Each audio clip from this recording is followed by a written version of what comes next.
One is I had a 3-year-old girl who literally cut off the end of her thumb in a door jamb, just past the joint.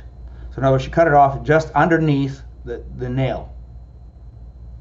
And the father calls me and he said, what do I do? What do I do? And they still had the piece that came off. And I told them, have the surgeon put it back on. Just sew it back on. Anecdotally, I'd heard that in the UK, sometimes when children who have that kind of injury, they will put it on and the children will regrow. So I said, you got nothing to lose. If it's lost, in other words, it doesn't work, it doesn't graft, then you're back to where you started. Yeah. So let's see what happens. So she treated her thumb with a small magnetic field, just like my wife is using for her fracture. She did the same thing for an hour and a half to 3 hours a day. And I have pictures of that in my Power Tools for Health book. Literally, within 12 weeks, she was regrowing her nail. Wow. You could see the first picture. They put it back on again. It's black because there's no blood supply. It was torn off. And so with that kind of stimulation, she was able to regenerate that tissue within 12 weeks. Welcome to the Summit for Wellness podcast, where we help you climb to the peak of your health. And now, here is your host, Brian Carroll. Being a podcaster, I get a lot of different insights into different therapeutics that are coming out that can help the body in unique and different ways. And some of this stuff is new, and some of it is just recycled older stuff that's been around for a long time. And somehow, what we'll be talking about in this episode has completely slipped my radar, and that is PEMFs. What's up, everyone? I'm Brian Carroll, and I'm here to help people move more, eat well, and be adventurous. And today I have Dr. Pawluk on the show to teach us all about PEMFs, which are used for a wide variety of different treatment options. And it's something that's been around for sounds like a very long time, and I just hadn't heard of it up to this point, and I knew very little about it. So luckily for me, with my curiosity mindset, I'm able to ask a lot of different questions with these type of things when I don't know much about them, and I want to know more about the actual applications and how they work and how they function, etc. And so Dr. Pawluk is an MD, and he is a pioneer in the field of holistic medicine and PEMF therapies. His latest book, Supercharge Your Health with PEMFs, is the most comprehensive, practical, hands-on guide to PEMF treatment available to date, discussing how to select and properly use the right PEMF system for over 80 different health conditions, and cuts through the online confusion about PEMF devices. In this episode, because we are talking about a lot of different things with PEMFs, I will share in the show notes at summitforwellness.com/172 a lot of different resources to the different machines he talks about, the different conditions, etc. that PEMF can be helpful for. And some of the stories that he shares with us is pretty unique and interesting, and it reminds me a little bit of my own recovery from wrist injury that I had. It's been like 12, 13 years ago now, where I had about a 5% chance of having full use of my wrist. And the technology at that time was brand new, and I was in a trial for this new technology. And right now I have a fully functioning wrist because of it. So I'm very excited to dive in with my conversation with Dr. Pawluk. But before we dive into that, if you are on the lookout for an electrolyte, which is very good for hydration purposes, especially right now with colder weather, the air is a lot drier, so you tend to dry out a lot quicker. Hydration is very important for your body to get the fluids into your tissues, to rehydrate all your tissues and all your cells. The electrolyte that I really enjoy is Element, LMNT. And if you go to summitforwellness.com/LMNT, then you can go ahead and get a couple boxes of Element. The flavor I really enjoy is raspberry. I think that's the best flavored one for my taste buds. And I typically don't like flavored water or anything. So if you are interested in electrolytes, then head on over to summitforwellness.com/LMNT. All right, let's dive into my conversation with Dr. Pawluk. Thank you, Dr. Pawluk, for coming onto the show. Thank you for having me on the show. I look forward to exchanging information with your tribe, with your listeners. Of course, and I'm actually very excited because we're going to be talking about PEMF, which I don't know a whole lot about. But before we get into that, let's learn a little bit more about you and what your background is. Sure. I'm an MD. I've practicing for about 50 years now. I've been doing holistic medicine for about last 14 or 15 years. And along the way, as an MD, I was a medical director for a pretty large group, around 30 doctors, 30 practitioners of different kinds.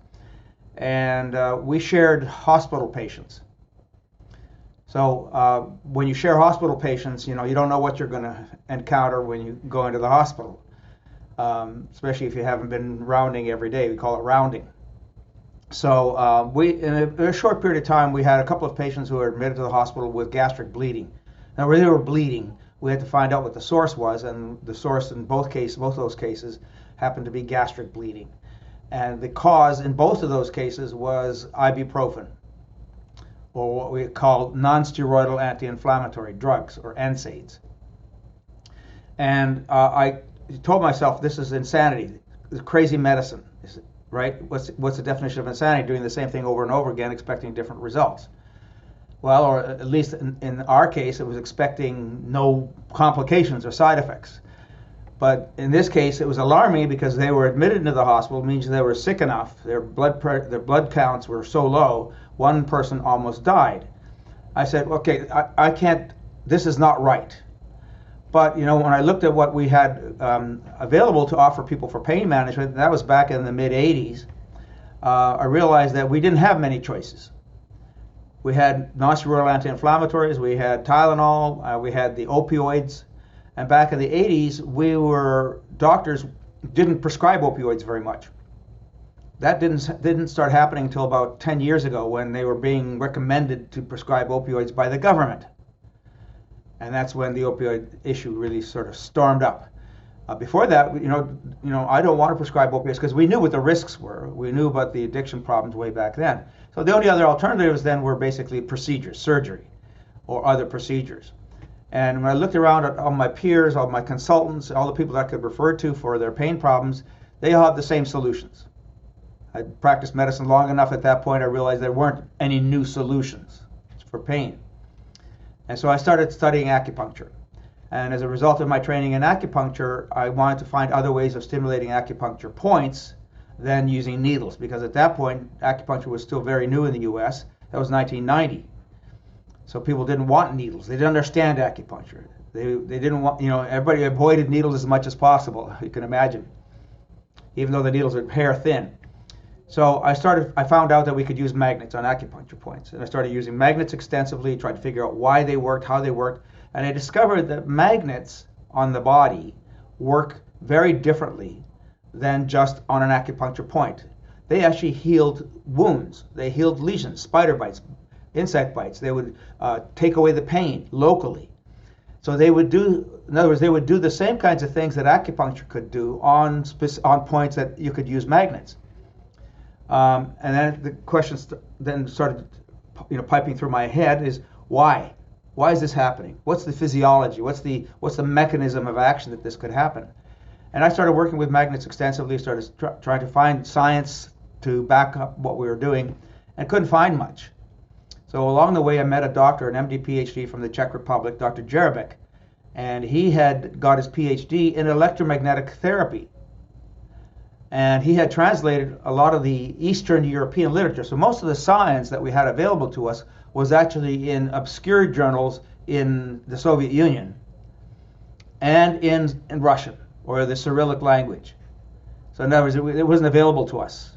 We couldn't read it, we couldn't understand, we couldn't translate it unless you could read Russian. But he translated all that. And as a result of his translation, he produced a manuscript.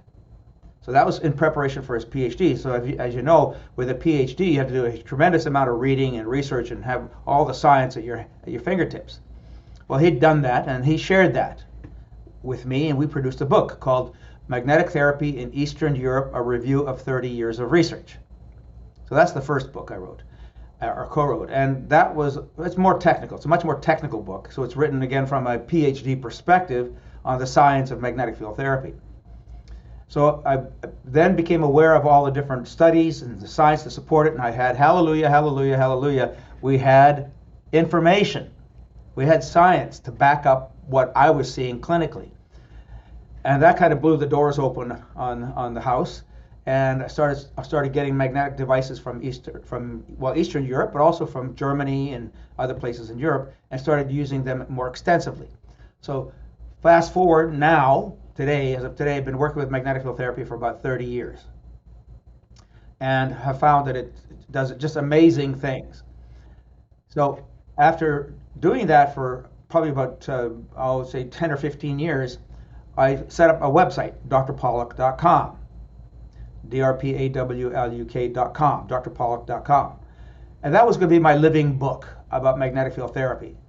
But over the years, you discover the limitations of websites and how much content you could put on a blog or how much content you could put on a page, etc. So that was limiting. And also, you had to jump around to different parts of the website to find the information. In other words, you couldn't basically like read a story. So I was encouraged to publish a book, put it all together into a book, including a lot of the science, and that book became Power Tools for Health. So Power Tools for Health had 500 references. So now we have significant scientific basis behind magnetic field therapy. It's not my guess, it's not my experience, it's that too, but now I also had a lot of science behind it. And then that book was much more practical. That book was a lot more sort of theoretical. It's still practical enough, but not as practical as people wanted. And as a result, that ended up producing, over time, then became the third book, which is Supercharge Your Health with PEMF Therapy. And that book I kind of dispensed with the science. I didn't provide the references. I didn't want to bore people with science that they could go back to Power Tools for Health to find. And the problem with the science with magnetic field therapy is medicine doesn't see it, doctors don't see it, there are very few advocates for it that basically have any kind of public positioning. It's not taught in medical schools, so there are no champions. And the science is all over the place, and often, like my book was written, the first book, it's in obscure journals. It's in, not big journals like JAMA or Scientific American or the New England Journal of Medicine. It's in smaller journals because those are the only ones that would publish this kind of information. So I had to put all that together into that first book. Now, again, I don't want to bore people with that kind of information, so the new book, Supercharge Your Health, is a lot more practical. And the biggest problem that people have with magnetic field therapy, when you go to drpawluk.com, or if you go on the internet, you will be completely confused because there are so many people making so many claims. And their particular machine is the best machine you could possibly have. Don't think about any other machine, right? But they're not going to tell you the science. They're not going to tell you how that machine compares to another machine and how you use that machine for a particular problem. Or are there better machines for a particular problem? So as a medical doctor, if you came to me as a patient, I would say, well, here's what your problem is. Here's what your solutions are. And here's what I recommend as the best solution for you. And then, of course, you're going to go back and you're going to do your own research and figure out which of the solutions that I'm recommending to you you're going to apply for yourself. So a big part of what I do then is to consult with people to tell them, based on their needs, what equipment is going to work the best. And essentially, that's what the Supercharge Your Health with PEMF Therapy book does. It gives you templates. It says, you have whole body magnetic systems, you have local small little magnetic systems, you have very high intensity systems, you have very low intensity systems, and all of that then leads to a plan, basically a protocol for you. So that's sort of like how I got here. One thing that I really liked about what you just explained is when you have patients come to you, you provide multiple potential solutions. And then you allow them to then go and put some research time in and figure out what might be the best solution to them, because you recognize that there is no one-size-fits-all solution for the entire population. And I do think that that needs to become more of a standard compared to the direction things are kind of going right now. There needs to be multiple solutions for different things. But I want to go back to what you were talking about with acupuncture. needles and how you were using magnets. And I'm curious, is there a way, and I don't know if this has been done already or not, to magnetize the needles that they use in acupuncture and then utilize that in a way to make it the acupuncture, what they're doing with acupuncture, even more profound, because now they're using the needles and they're using specific magnets for specific things? Yeah, there are some people who actually do that, who do magnetize the needles.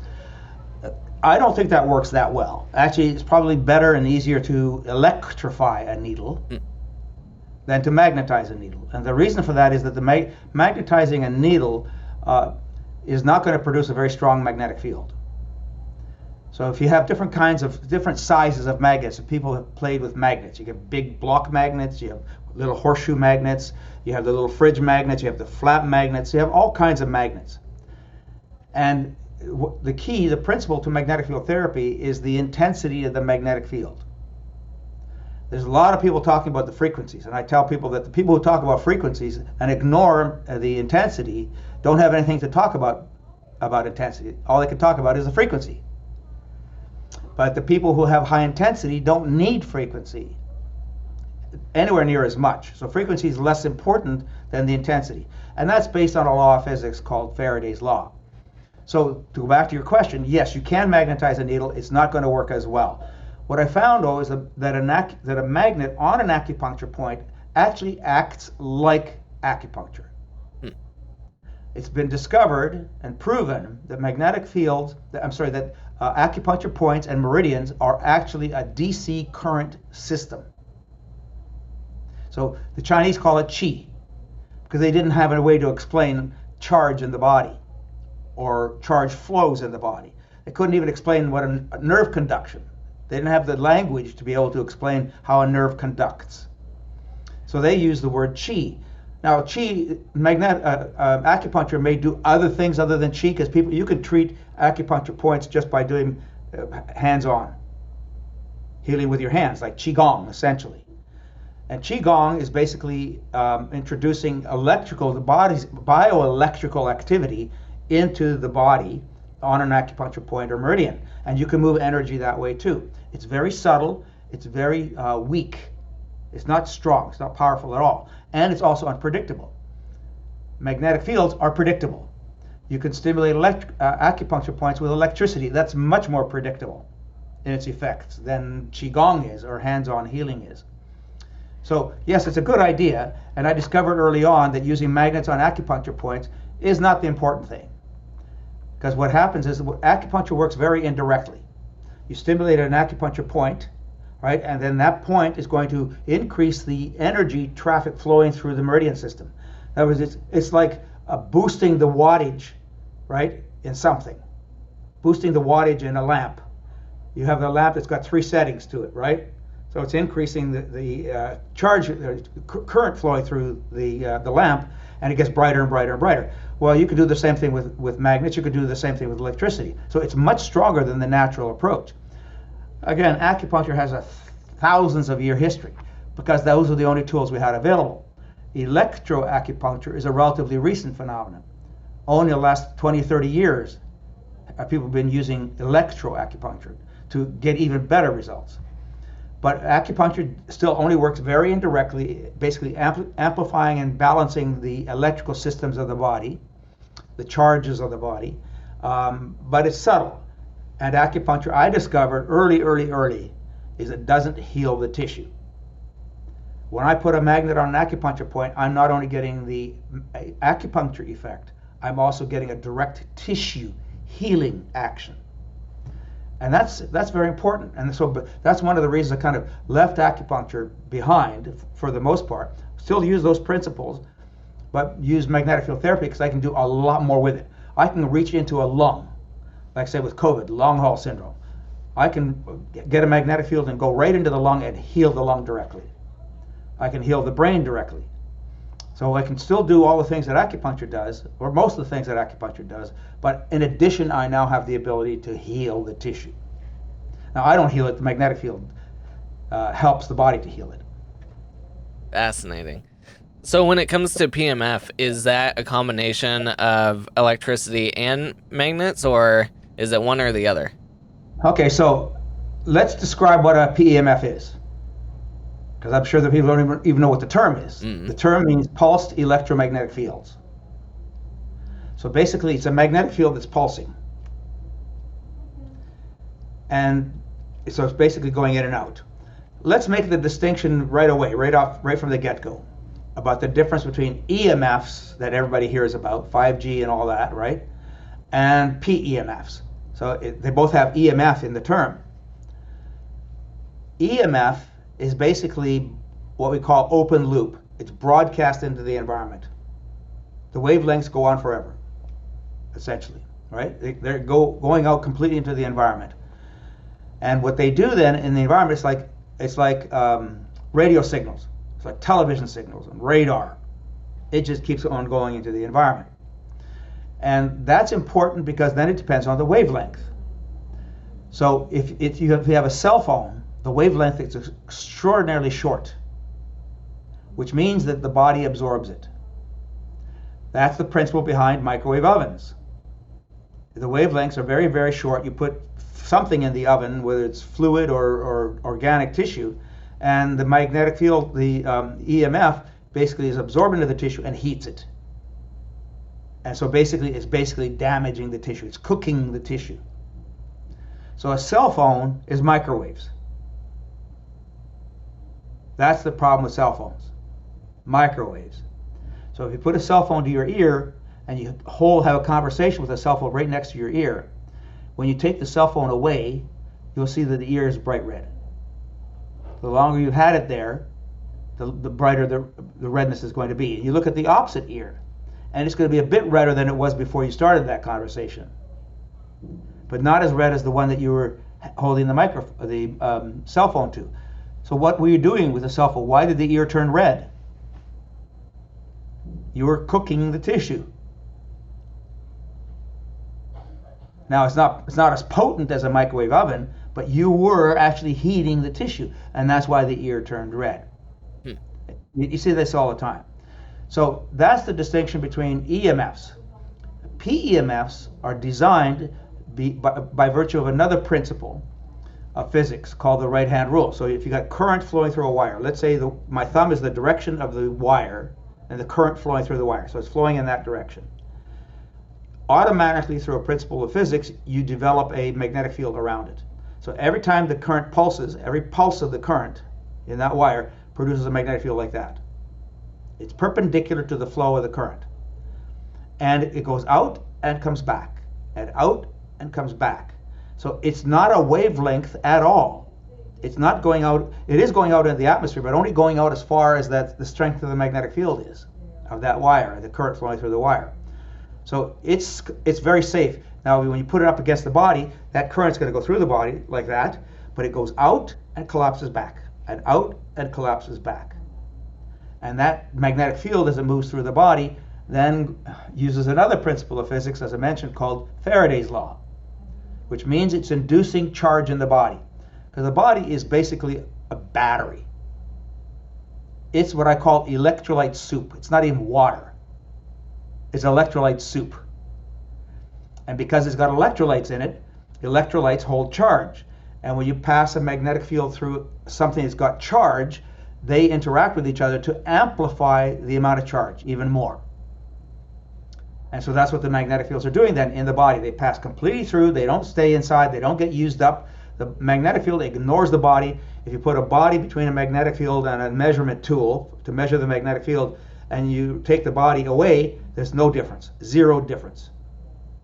Because the magnetic field considers the body air.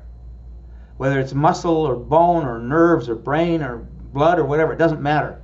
It's air. But that charge moving through the body, the magnetic field moving through the body, starts all these processes in the body, which then kind of wakes everything up and initiates all kinds of healing processes in the tissues. So that's the difference. So a PEMF is a pulsed electromagnetic field that's specifically designed for health purposes. An EMF is designed for communication purposes. Or in some situations, it's actually designed to kill tissue, to heat it and kill it, like warts or cancers or damaged nerves that you have to destroy the nerve, and you can use high frequency magnetic fields, i.e. EMFs, to actually destroy that tissue. So that's a very limited application and done on purpose. But for the most part, PEMFs are positive. They're healing, extraordinarily safe because they don't stay in the body. They just move right on through. Interesting. So that brought up a question I've never really thought about before. The number of people that are chronically dehydrated, they're drinking tons of sodas and coffees and all that type of stuff, so they don't have as much fluids in their body compared to people that spend more time drinking water and hydrating. If you're more hydrated, does that make the PEMF more effective? And also, if you're more hydrated, does that make the harmful impacts of EMFs stronger? So the answer is yes. Hydration is important because, as you can imagine, trying to move a charge through mud versus moving a charge through water. Mm-hmm. Right? So you can move it a lot faster through fluids that are more dilute. So the answer to your question is yes. If you're dehydrated, you're not going to move charge as well. Now, how big is this difference? I don't know. My suspicion is you'd have to be so dehydrated to really notice that the magnetic field is not working, because you still have all the ions in there. It's just that charge doesn't move as quickly through that tissue. So for example, when I go like this with my arm, just flexing my arm like that causes charge to move through my tissues at the rate of 30 meters per second. So how dehydrated do you have to become for that to go down to, say, 15 meters per second? You'd have to be extraordinarily dehydrated. So practically speaking, yes, it's important, but it's not like critical to this being able to work. So we are basically electrolyte soup. We're basically water electrolyte soup within a shell, a skin shell. We're just a big bag of water. And that means you can easily move charge through that, through all that fluid. So then when you're doing a PEMF, is it the changes you're trying to get in the body, is that based off of time under the PEMF? Or how does that work? Is it the frequency? Is it what's going on to be able to get deeper into the system, be able to target specific things, and actually make lasting change? So the goal with PEMF therapy, my goal with PEMF therapy, is not just to help you with your symptoms. I can give you aspirin or codeine or other drugs to actually numb you and dumb you, as I call it, so you don't feel it. It doesn't heal anything, but you don't feel pain. So you may be very happy with that, but you're not very smart if you're not looking to try to actually remove the cause of the pain or heal the tissue that's causing the problem, right? So the goal is always to heal. And that's what you're trying to do with magnetic field therapy, is to heal as much as you possibly can. So healing is the critical part of this. And then the magnetic fields, by stimulating all these actions in the body, they have in both books, I describe the actions of magnetic fields and what they do. For example, improving circulation, increasing stem cells, increasing ATP, decreasing swelling, stimulating the healing and regeneration of tissue. So all of that is contributed to by all the different actions of the body is induced by the magnetic field moving through the body. So the goal is healing. And then the time that it takes to heal is going to depend on the person. It's going to depend on their age. It's going to depend on the severity of the problem. It's going to depend on the tissue. So for example, corneas heal in 24 hours. Skin cells take 3 to 5, 6 weeks, depending on the depth of the damage in the tissue. Bones can take years. So even though a fracture, you can use a bone that's been fractured 12 weeks after you fracture it, take the cast off and you can use the bone. When you do x-rays or you do CT scans on that bone, that fracture site, you'll still see the damage years later. It takes a long time for certain tissues. Ligaments, tendons, nerves, they take a long time to heal. So some tissues heal much more quickly, other tissues take a long time. So depending on the problem, depending on how severe it is, the more damage that's been done, and the longer the damage has been there, then the longer it takes to heal that tissue. So you have to then combine what I call the dose. And the dose of the magnetic field is the intensity of the magnetic field and the treatment time. And then how often you repeat it. So do you need 5 minutes a day? And there are people who are promoting magnetic field therapy with whole body magnetic systems that are very weak. 1 Gauss. So Gauss is a measure of magnetic field intensity, Gauss. 1 Gauss, and they're saying all you need is 8 minutes. That is total non-physiologic sales crap. Seriously. So if you broke your arm, what's 8 minutes a day going to do for you? Not much. Not much. Right? I'll give you a story. My wife actually broke her toe, little toe, on some lawn furniture. So it was bruised, it was swollen, it was black and blue, it was painful, of course. And so we got her a small magnetic system. All she had to do was put it right on her toe. And she wore it 24/7. So she did this about midday. She wore the magnetic system 24/7, basically continuously. Woke up the next morning, all the swelling is gone, all the bruising is gone, and the pain's gone. But, you know, if it's a fracture, then you have to protect it because you disturb the fracture and it won't heal. So normally in that situation, what we do is put people in a platform shoe, a very flat shoe that you can't bend, and then wrap the foot. Then it's going to take 2 to 6 weeks for that to feel better. Well, she continued the treatment after the next morning. She continued it for another 24 hours and then walked a mile in tennis shoes. Then continued it for another 24 hours. So basically, like the third day, she walked 3 miles in tennis shoes and that was it. But she was doing the treatment 24/7. Now, there's another story that's important to understand. And magnetic field therapy was approved by the government, by the FDA, to heal fractures that wouldn't heal. So a small percentage of fractures don't heal. And those are called non-unions. So there's no union of the fracture. Parts don't meet and unite, heal. So those non-unions are disasters. There's no good solutions for them. So what happens is they discovered NYU,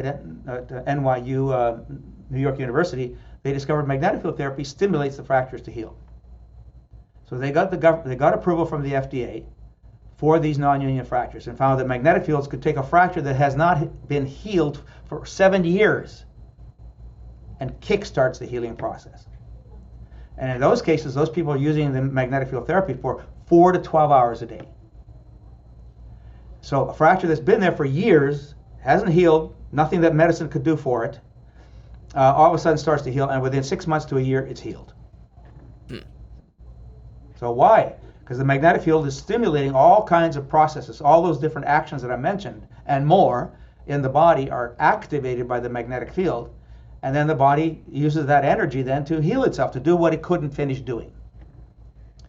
So the time that it takes depends on all those different factors that I mentioned.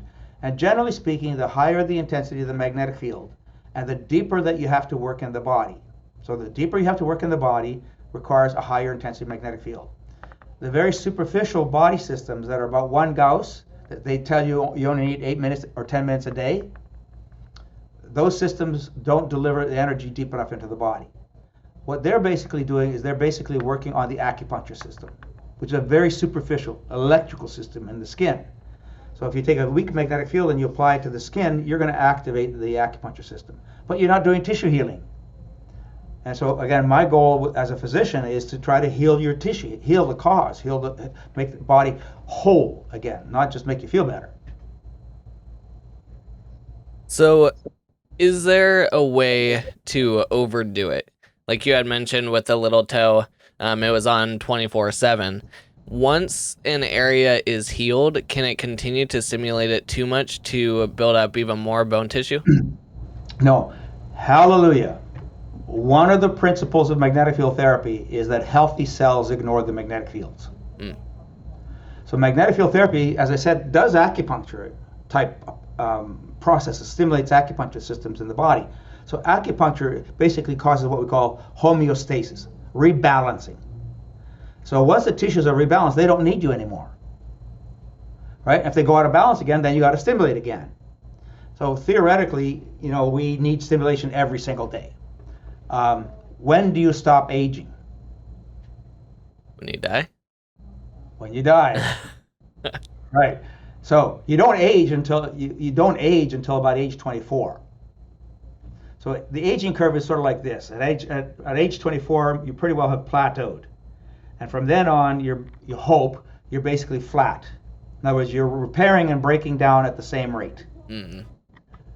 About age 40, we begin to notice our creaks and rattles. We begin to. Now, if you were a professional sports player, professional football player, your creaks and rattles are going to happen a lot sooner.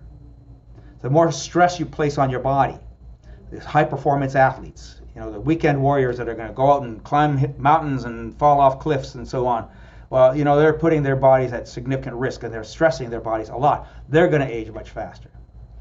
So that means that you have to do a lot more work. But let's say the average person starts to notice they're aging about age 40, and then gradually it's downhill. So the question is whether it's flat, whether you're relatively neutral between age 40 and age whenever you're going to die, let's say of natural causes.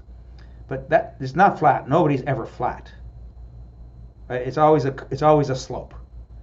And the question is, how steep is that slope?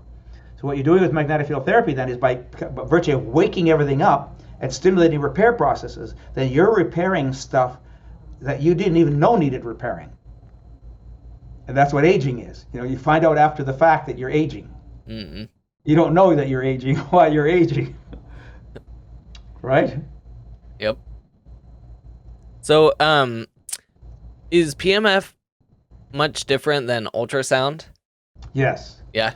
Well, they're similar principles. Ultrasound is sound waves that are penetrating into the body. And like magnetic field therapy, they also drop off very rapidly in intensity. So cold, light, sound, heat, magnetic fields, radiation, sunlight exposure, etc. All of these drop off very rapidly according to a law of physics called the inverse square law. So it's not a linear drop, it's a logarithmic drop. It's extraordinarily rapid. So, for example, a 4,000 Gauss magnetic field will decrease down to about 15 Gauss in 4 inches. So 4,000 goes to 15 in 4 inches. So if you're trying to treat across a brain and you need 15 Gauss on the other side of the brain, at least through the whole volume of the brain, but for sure to go all the way across to the other side to deliver 15 Gauss, you're going to need 4,000 Gauss. So if you start with 8 Gauss or 10 Gauss or 1 Gauss, how far is that going to go? You're not even delivering 15 to start with. Right? So you have to have the right intensity magnetic field to do that process, to help to heal it. So ultrasound stimulates the tissues in a similar kind of way, but it uses sound waves to do that. Electro and magnetic go hand in glove. Where there's a charge, where there's electricity, you have magnetic fields. And magnetic fields and electricity are hand in glove. They work together constantly. So magnetic fields induce charge, and charge produces magnetic fields. That's why we call it electromagnetic, and it's the second force of the universe. So everything is electromagnetic. You are an electromagnetic being. Your brain produces magnetic fields that we can actually measure. Your heart produces magnetic fields that we can actually measure. Most of the magnetic fields produced by the body are extraordinarily weak. And that's why when you apply an external magnetic field of the right intensity for the right amount of time, right, done often enough for the problem that you're dealing with, then you initiate healing. Right, so you need the right dose, and you have to account for that slope. Can PEMFs remove unwanted tissues or bone or anything? For example, I had a wrist injury, and my body naturally fused a couple of the smaller bones in the wrist together just to protect the area. So could I use PEMF to remove that fusion that my body did? So medically speaking, we call that remodeling. Mm. So in other words, the body remodeled itself to produce the excess tissue. And that's typically a reaction from too much inflammation in the tissue, and you exaggerate the healing response. And we have people with keloids, what are called keloids, where the skin is overreacted. You have people with surgical wounds where the skin is what we call hypertrophic and overreacted. So if you do magnetic field therapy in those situations, then like acupuncture, the magnetic field therapy begins to control the process. It doesn't exaggerate the process. It rebalances the whole process. Now, after the fact, now we talked about non-unions. That's a consequence of a fracture that didn't heal properly. In your case, you had a fracture that didn't heal properly because it had an exaggerated healing response. Now, let's talk about bone that way. In order to heal bone or to change bone, it's like remodeling a house or a building. You have to take out the stuff that you don't want anymore, and you have to put new stuff in. So if you have too much bone, then the body has to take that bone down, has to exchange it, has to turn it over. And in osteoporosis and osteopenia, we call that process osteoblasts and osteoclasts. So osteoclasts break down bone. So they help to remodel the bone, to reshape it, and then you have to regenerate, you have to generate new bone to replace it. And that process is happening continuously. It's not first I do this and then I do that. It's like they go together. And so whether it can or it can't depends on your body. Depends on the magnetic field that you're using, how often you use it, how long you use it. Now, magnetic field therapy does not raise the dead. Unfortunately. I'm working on it. We can help the near dead, but not the dead. I don't know. The answer to the question is you'd have to try and find out whether it would remodel it. But I can tell you right now, it's going to take years. Yeah. Because you didn't get here overnight. You've had this, it's been there for a long time. So now with this right stimulus, it's possible that gradually over time that bone will actually remodel and you'll be able to heal. Because we use something like this principle in osteoporosis. So women who lose bone density, it's very hard to replace lost bone. It's easier to build new bone than it is to replace lost bone. So what we're trying to do then is to stop the progression of the loss of the bone. And if we can stop the progression, then the body may have a chance to catch up to itself if a person lives long enough. Is there any instances when you shouldn't use PEMF? There are many. There are not many. One of the key contraindications for PEMF therapy is, well, not really a contraindication because that's changing as well. We used to tell people that anything implanted that's electronic, like pacemakers. So if it's implanted electronic equipment, because the electronic equipment can be affected by magnetic fields. So you don't want to turn off your electronics with a magnetic system. And I've had that happen to some patients. So that's one contraindication, but it's not a contraindication anymore so much because now we have what are called MR or MRI conditional electronics. So in other words, they're designed now to be able to withstand the intensity of an MRI machine magnetic field. So if you have an MR conditional device, then you're pretty safe because you can go up to about 1.5 Tesla, which is 15,000 Gauss, with relatively low risk or almost no risk. So that's one contraindication. The other one, probably one of the other most important contraindications is if you've had an organ replacement, if you've had a transplant. And that doesn't matter whether it's corneas or kidneys or heart or lungs. You know, if you had an organ replacement, because what happens is you're on immune suppression.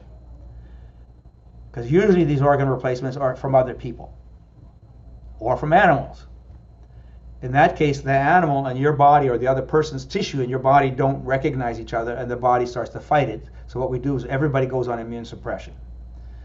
And so magnetic fields can stimulate immunity positively, but you're shifting the immunity and you can't predict how it's going to shift. So I usually say no, not for transplants.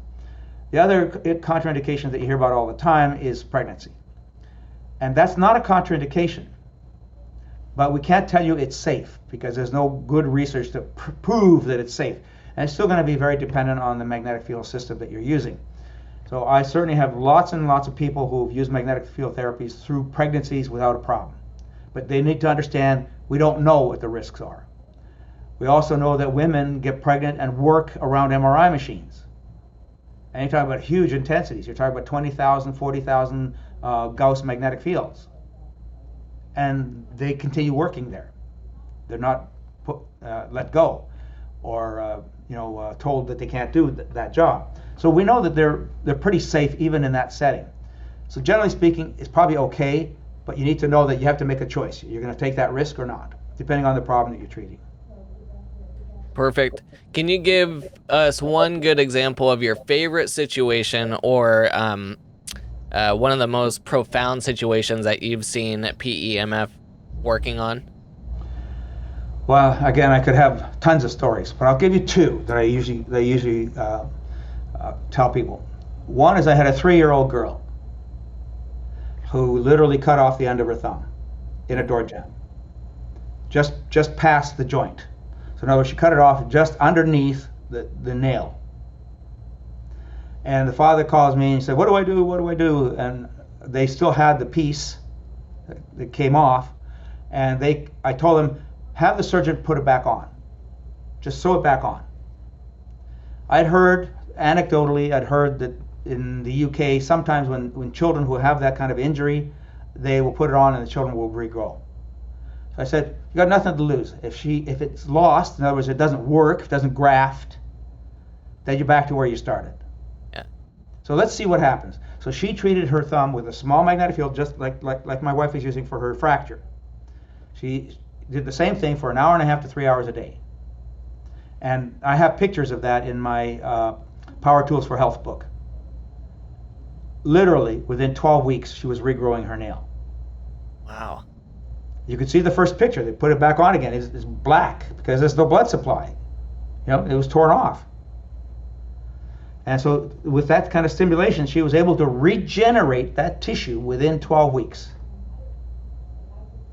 That's probably the most dramatic thing that I've seen. The second case was a gentleman who was in his 50s.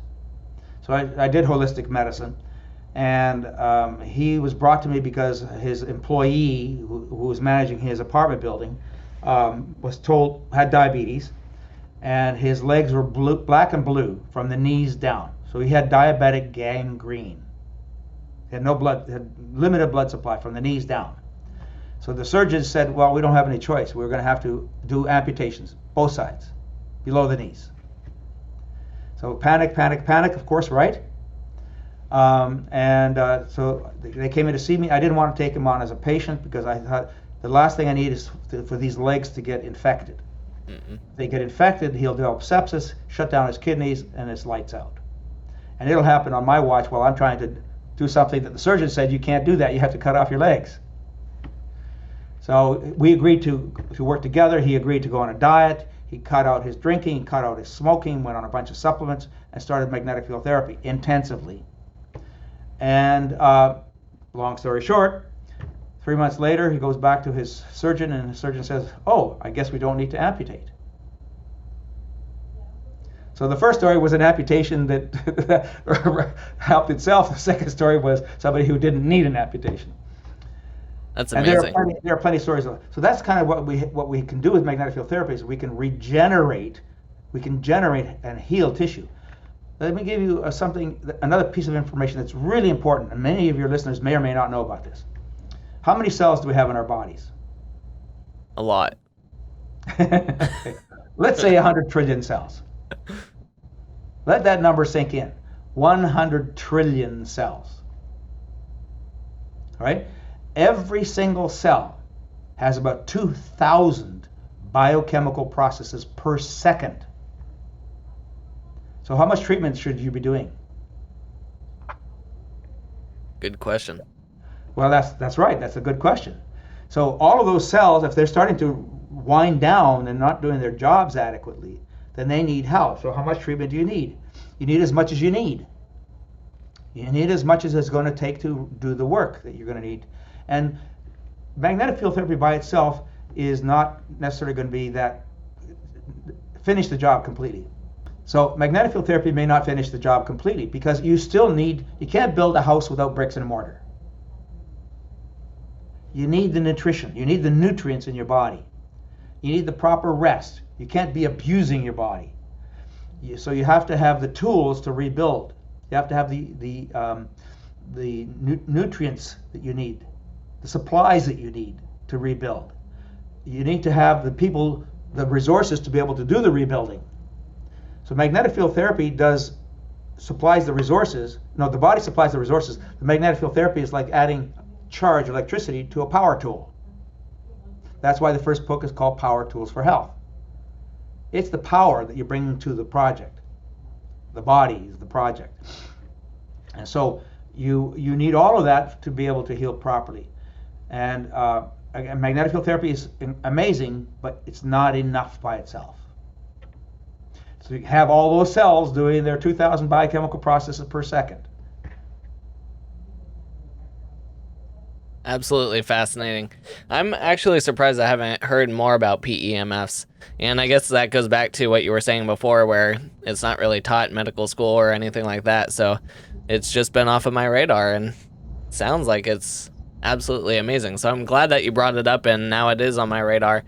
Your book is Supercharge Your Health with PEMF Therapy, and I'm assuming that can be found anywhere books are sold?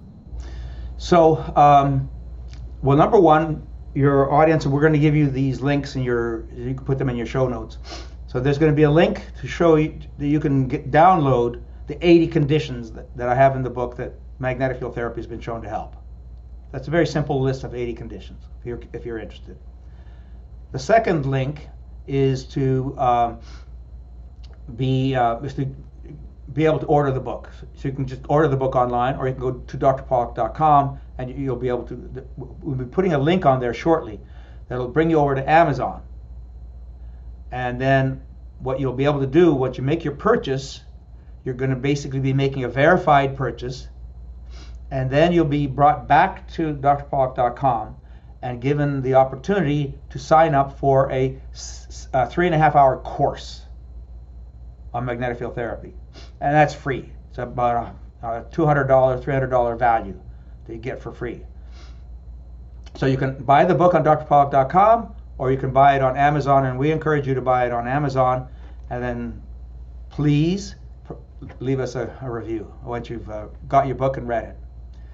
And then on top of that, the last thing is that if you're serious, if you have significant health issues and you're serious about magnetic field therapy, I mean, if all you're willing to spend is $25, forget about it.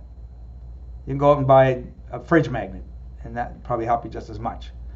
But if you have significant health issues and you're willing to spend $4,000, $5,000 on a machine, then we provide people consultations. I do consultations, and I have 2 other doctors who work with me who do consultations.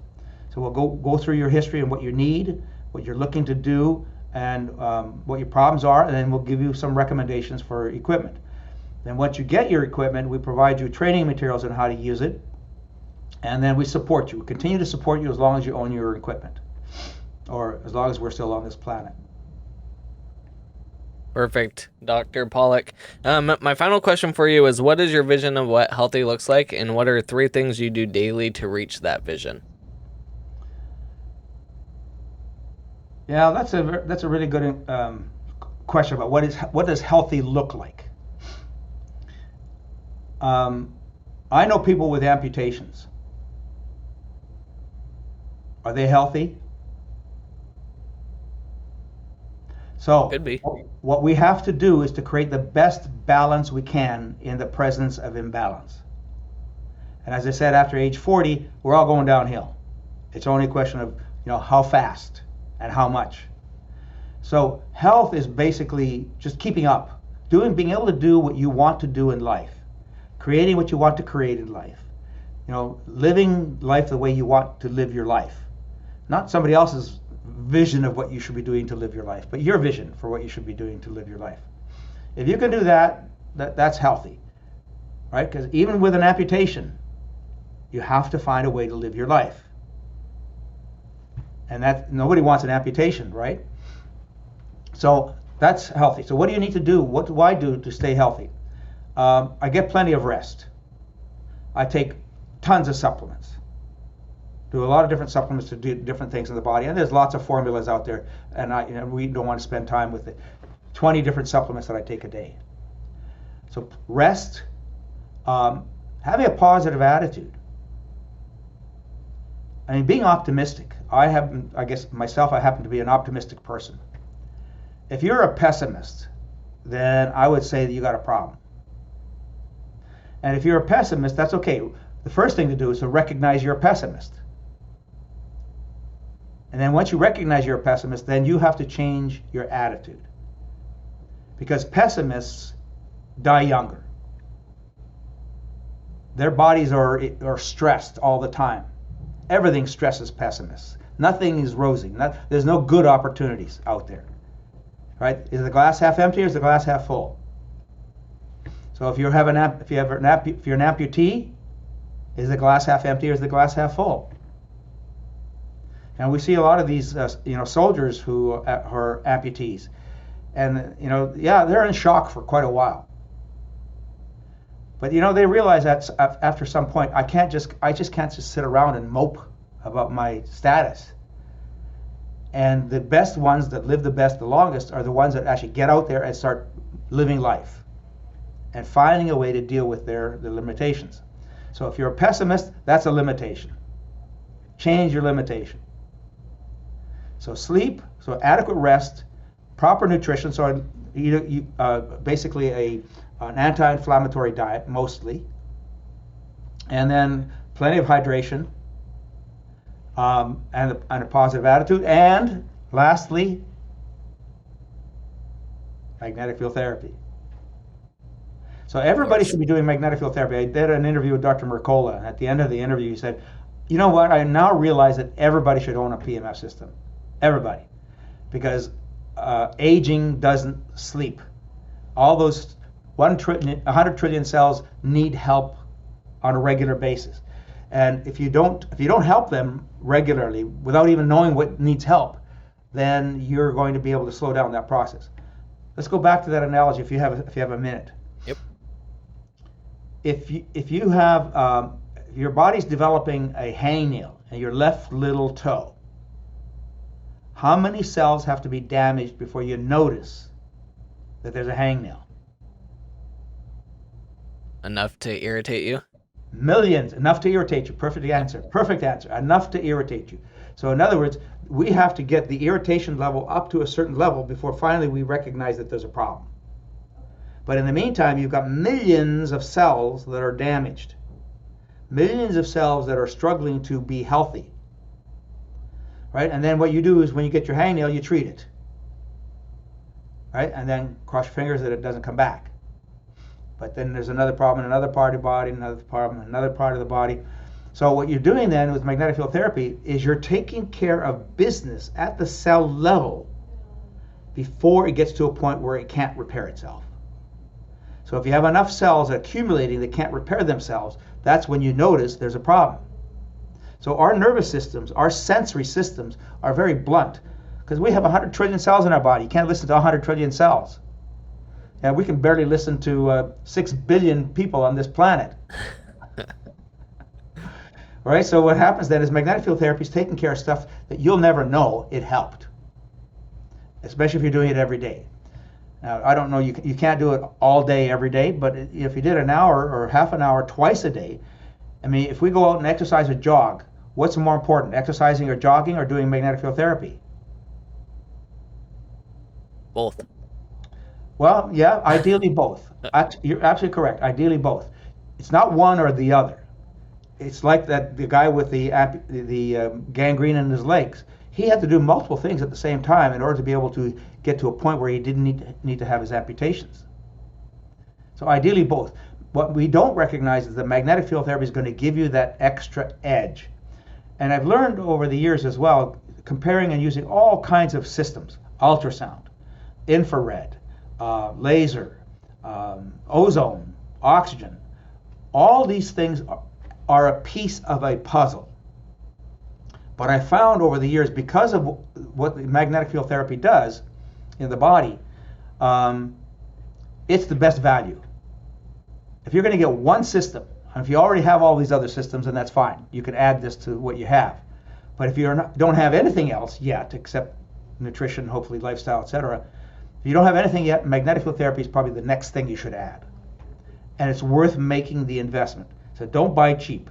You buy cheap, you get cheap. And when it comes to health, buying cheap is not a good idea. Nope, not at all. Well, Dr. Pawluk, I thoroughly enjoyed this conversation. I'm very glad that you came onto the show. Um, I'm I'm super excited to look more into PEMF and see all the different applications and especially how you're doing it. And again, the book that you have is Supercharge Your Health with PEMF Therapy. And you got your other couple of books as well if you want to dive deeper into a lot of the scientific studies, etc. So, Dr. Pawluk, the website, I'm sorry to interrupt you. The website also has a huge amount of resources, and that's free. Yep, perfect. And that's drpawluk.com. And all that will be in the show notes. So if people want to go check out the show notes, then head on over to summitforwellness.com/172. And all of those links will be in the show notes. Thank you so much, Dr. Pawluk, for coming onto the show. I appreciate having you. My pleasure. Thank you for having me on. Again, resources for this episode can be found at summitforwellness.com/172. And in those resources, you'll see the different books that Dr. Pawluk has written and some links to different devices and whatnot that you can look into if you want to learn more about the PEMF. Also, again, if you do want to get some electrolytes to improve your own hydration, then head on over to summitforwellness.com/LMNT and get a box or two of their raspberry flavored element. It's absolutely delicious. I like it. The nice thing about electrolytes is you can dilute it. So if it's a little strong for your taste buds, then just dilute it with more water, and then it won't be as strong. Very simple. It comes in nice little packets that you can carry with you. We take them backpacking all the time. We take them wherever we go. We're always using them. So again, summitforwellness.com/LMNT. Next week, I have Sandra Kaufman on the show. Let's go learn who she is and what we'll be talking about. I'm here with Sandra Kaufman. Hey, Sandra, what is one unique thing about you that most people don't know? I declared Versace dead. Oh, yeah? I did. Tell me more. I'm the only person to have stuck my hands through his head front to back, declared it a through and through gunshot wound, and decided he was dead, and ceased CPR at Jackson in Miami a zillion years ago. Holy smokes. That's probably one of the most unique things I've heard in these questions. Wow. Well, what will we be learning about in our interview together, which is the opposite of pronouncing someone dead? So we're going to talk about all of the reasons that you age, which is a bit depressing. And then we're going to talk about things that you can do to decelerate the aging process and live happily ever after for as long as you want. And what are your favorite foods or nutrients that you think everyone should get more of in their diet? So I think that the things that should be in the drinking water include magnesium 3 and 8, astaxanthin, and spermidine. And health, 3 health tips for anyone who wants to improve their overall wellness. Read my book, go exercise, and finish the day with a glass of wine. Again, I've had quite a few people on talking about different anti-aging practices, and I'm really excited with the information that Dr. Kaufman was able to share with us. So until next week, keep climbing to the peak of your health.